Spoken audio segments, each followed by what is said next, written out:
नमस्कार. मी गणपत वळसे पाटील, ग्रीनवा कंपनीचे marketing manager. आपण तुम्हाला ग्रीनवा कंपनीची औषधं कांद्यासाठी दिली होती 1 महिन्यापूर्वी. तर त्या कांद्याचा आपला काय रिझल्ट आहे ते आपण स्वतः पाहूया. आणि पाहत असताना आपण या बावडी या ठिकाणी या शेतकऱ्यांचं कांद्याविषयी मत जाणून घेऊन या. आता आपलं नाव सांगा सर. नमस्कार, माझं नाव ज्ञानेश्वर गणपत चक्कर, राहणार बावडी, तालुका आंबेगाव, जिल्हा पुणे.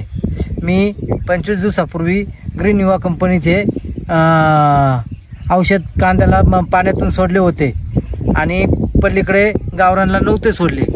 तर तुम्ही फरक बघू शकता की हे कांद्याला करपा नाही किंवा काहीच नाही आहे. 1 नंबरचे कांदे आहेत.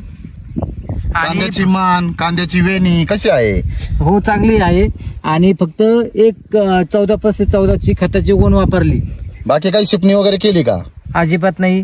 मग तुम्हाला ह्या कांद्याला ग्रीनवा कंपनीचा रिझल्ट कसं काय आहे? रिझल्ट 1 नंबर आहे, छान आहे रिझल्ट. हा, मग तुम्ही समाधानी आहात का? हो, समाधानी आहे. मग तुम्ही बाकी शेतकऱ्यांना सांगू शकता का ग्रीनवा कंपनीची औषधं घ्या आणि त्याचा रिझल्ट छान आहे? हो, मी सांगू शकतो सगळ्यांना की ज्यांना पाहिजे त्यांना सांगू शकतो. चालते, तुम्ही समाधानी आहात? हो, धन्यवाद.